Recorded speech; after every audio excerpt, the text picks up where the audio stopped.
Selamat pagi dokter dan teman-teman semua. Perkenalkan saya Felicia Fernanda dengan 3 digit terakhir 075. Di sini saya izin untuk memandu jalannya presentasi student project kami dari SGDA 8 yang berjudul The Role of Doctor in Case of Death Due to Negligence.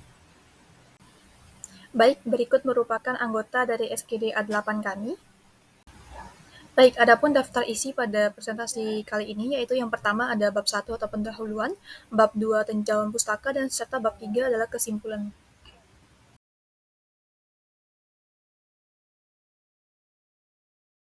Baik, izin untuk melanjutkan presentasi. Sebelumnya perkenalkan, saya Rati dengan 3 digit NIM akhir 008.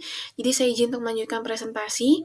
Izin untuk menjelaskan dan menyampaikan mengenai hal yang melatar belakangi terkait topik dari student project kami. Kematian akibat kelalaian merupakan suatu proses kematian yang dialami oleh seseorang akibat kelalaiannya sendiri. Kelalaian adalah aktivitas atau perbuatan yang dilakukan oleh seseorang dengan tidak hati-hati, sehingga dapat merugikan dirinya sendiri maupun orang lain. Jika terjadi suatu tindak kelalaian dari seseorang sehingga menyebabkan kerugian bahkan kematian, maka hal inilah yang akan melibatkan hukum perdata dan juga hukum pidana. Tindak kelalaian pada ranah hukum pidana berarti kesalahan yang diakibatkan oleh seseorang akibat kurang berhati-hati sehingga menimbulkan kerugian dan membahayakan orang lain. Dan hal ini telah tercantum pada Kitab Undang-Undang Hukum Pidana pada pasal 359 dan pasal 360. Sedangkan kematian akibat kelalaian berdasarkan hukum perdata adalah jika seseorang melakukan suatu tindak kelalaian, maka hal itu akan termasuk ke perbuatan melanggar hukum, dan sehingga mewajibkan pelaku untuk melakukan ganti rugi. Dan hal ini sudah jelas tercantum dalam Kitab Undang-Undang Hukum Perdata pasal 1367. Baik, melalui proses kematian akibat kelalaian tersebut, maka peran dokter itu sangatlah vital untuk membantu seluruh proses hukum mulai dari penyidikan sampai dengan memberikan keterangan ahli di persidangan dalam menegakkan keadilan dan mampu menyelesaikan perkara di depan mata hukum. Dalam Kode Ki ataupun Kode Etik Kedokteran Indonesia telah dinyatakan bahwa seorang dokter itu wajib untuk melaksanakan tugas dan tanggung jawabnya dalam hal kegiatan manusia, terutama dalam menegakkan hak asasi manusia. Penegakan hak asasi manusia termasuk dalam membantu untuk mengenali identitas dan memberikan keadilan pada korban. Dalam hal ini adalah kasus kematian yang disebabkan oleh kelalaian. Hal ini diawali dengan olah TKP, tempat kejadian perkara dengan melakukan otopsi secara langsung ataupun bisa atau lebih seringnya dilaksanakan di rumah sakit, kemudian melakukan pengumpulan data postmortem, kemudian membuat laporan mediko-legal dalam bentuk visum et repertum, dan akhirnya bisa juga hadir secara langsung untuk memberikan pendapat ataupun menyampaikan hasil pemeriksaan korban, serta memberikan kesaksian ahli di persidangan. Peran vital yang dimiliki oleh dokter dalam kasus kematian akibat kelalaian sangatlah penting dan juga vital dalam mengaplikasikan ilmu kedokteran untuk menegakkan proses hukum. Oleh karena itu, dalam student project ini, penulis akan mengkaji secara lebih detail mengenai peran dokter dalam kasus kematian akibat kelalaian secara umum, sehingga dapat membuka wawasan pembaca terutama dalam bidang kesehatan. Baik, berikut adalah rumusan masalah yang mendasari penyusunan student project kami. Yang pertama, bagaimana peran dokter dalam kasus kematian karena kelalaian? Yang kedua, apa kendala yang dihadapi dokter saat melakukan pemeriksaan dalam kasus kematian akibat kelalaian?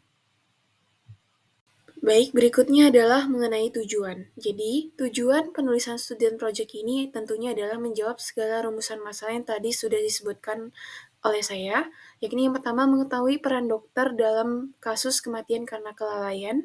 Selanjutnya adalah mengetahui kendala apa saja yang dihadapi oleh dokter saat melakukan pemeriksaan dalam kasus kematian akibat kelalaian. Perkenalkan, saya Ida Ayukadi Putri Monika dengan 3 digit terakhir 053. Di sini saya akan membahas yaitu 1.4 manfaat penulisan. Di mana yang pertama yaitu manfaat teoritis, diharapkan student project ini dapat memberikan gambaran mengenai peran dokter dalam kasus kematian akibat kelalaian. Dan untuk manfaat praktisnya yaitu student project ini diharapkan dapat menjadi referensi mengenai peran dokter dalam kasus kematian karena kelalaian. Baik, sebelumnya perkenalkan, saya Niluh Putu Karisma Wulandari dengan 3 digit NIM terakhir 009. Pada 1.5 yaitu mengenai metode penulisan, pada student project kami ini mengumpulkan sumber data berupa literatur dalam bentuk media cetak dan juga elektronik yang memiliki kaitan dengan tujuan dan juga objek student project kami. Di sini media cetaknya berupa jurnal, artikel, dan juga buku, sedangkan media elektroniknya berupa e-jurnal yang memiliki kredibilitas.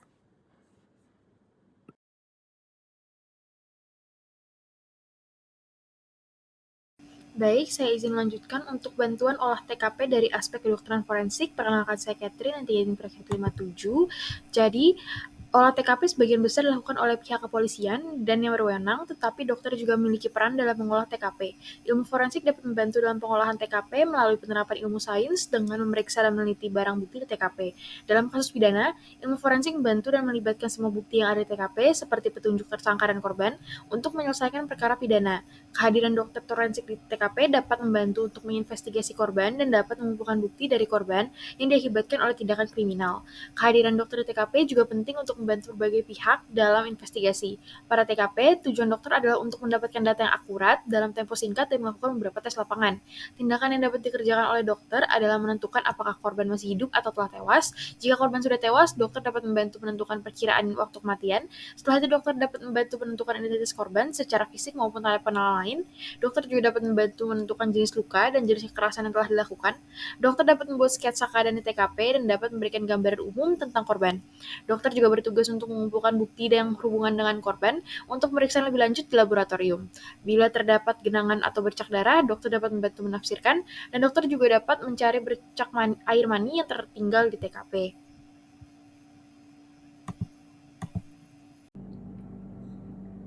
Baik, terima kasih atas kesempatannya. Sebelumnya perkenalkan, saya Ana Agung Putudesi Liana Dewi dengan 3 digit NIM akhir 046, izin untuk melanjutkan materi terkait pemeriksaan postmortem. Jadi, peran dokter dalam melakukan pemeriksaan postmortem dari kasus kematian karena kelalaian terdiri dari beberapa bagian, yaitu yang pertama, melakukan pemeriksaan luar atau external examinations. Yang kedua, pemeriksaan dalam atau internal examinations, dan yang ketiga, pemeriksaan laboratorium berupa histopatologi atau patologi anatomi serta toksikologi forensik apabila diperlukan. Adapun tujuan dari pemeriksaan luar seperti untuk mengetahui identitas, sifat dan luas luka, memperkirakan interval postmortem atau PMI, serta memperkirakan cara kematian, tetapi tidak dapat digunakan untuk mencari tahu penyebab kematian.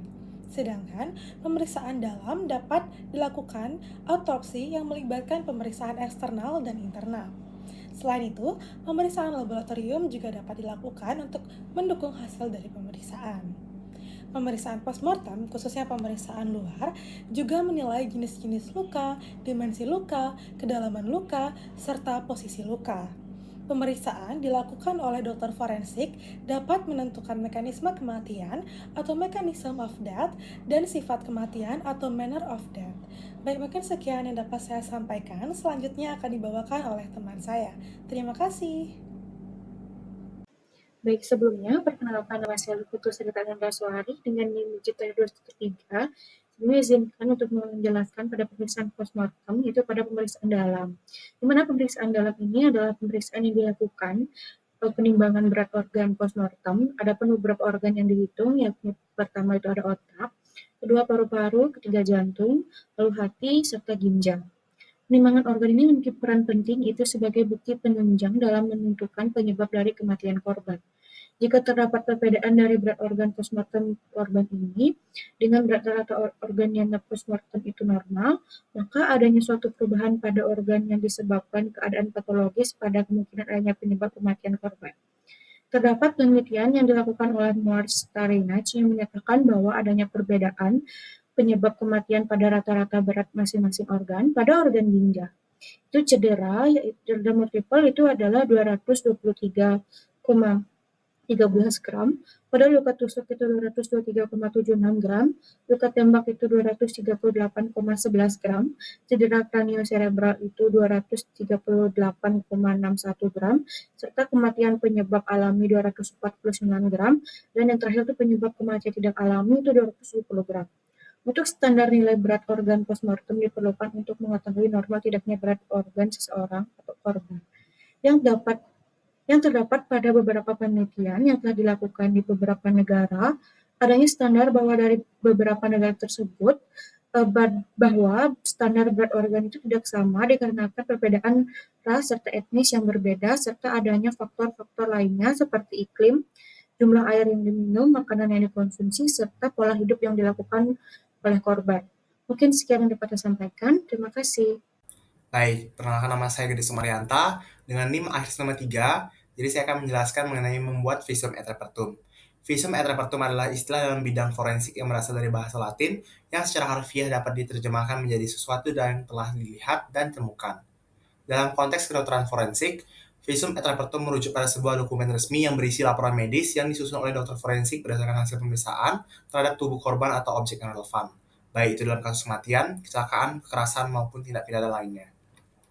Laporan ini memberikan penilaian medis yang bertujuan untuk memberikan gambaran objektif dan ilmiah yang mendukung penyelidikan hukum. Sekian yang dapat saya sampaikan, saya akan lanjutkan kepada teman saya. Terima kasih.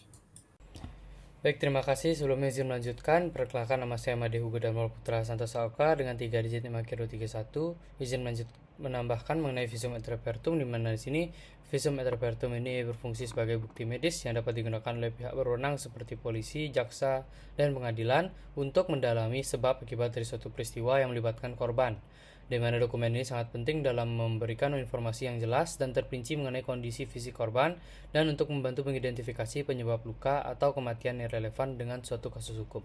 Mungkin sekian dari saya, bisa dilanjutkan oleh rekan saya. Terima kasih.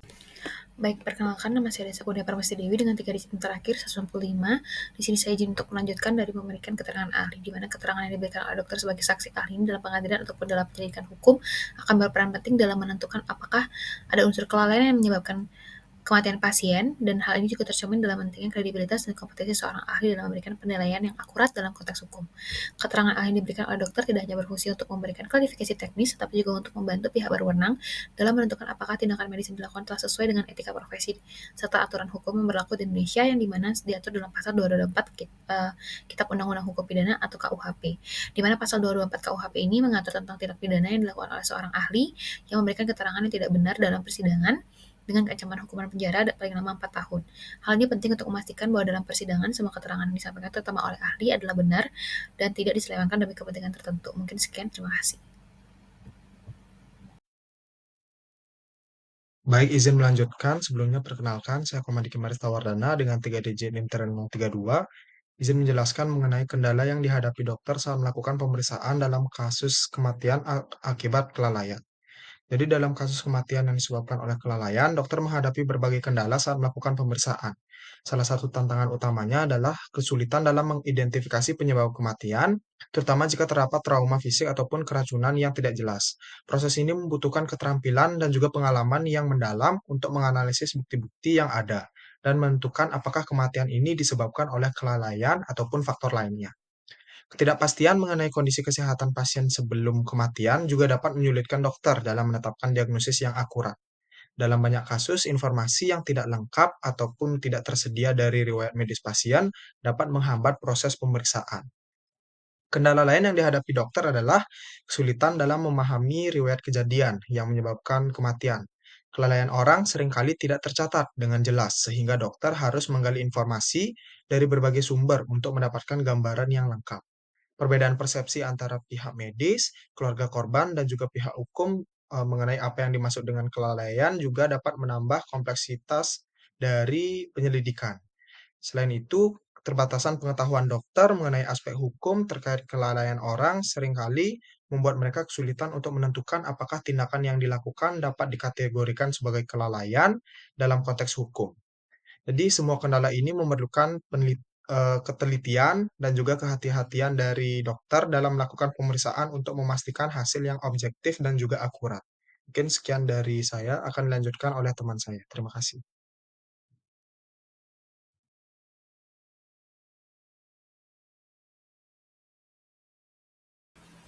Baik, izin melanjutkan presentasi dari teman saya.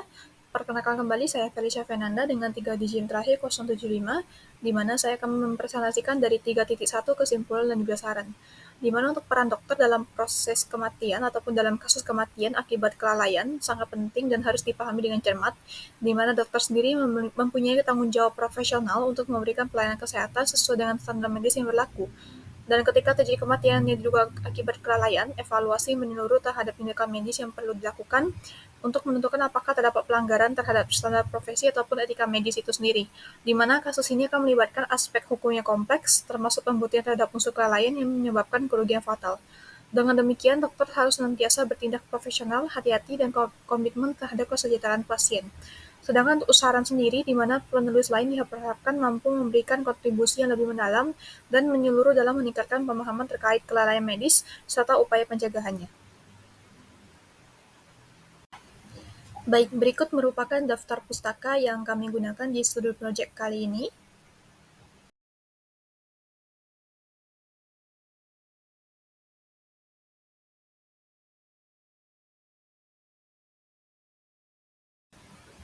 Baik, sekian dokter yang dapat kami presentasikan.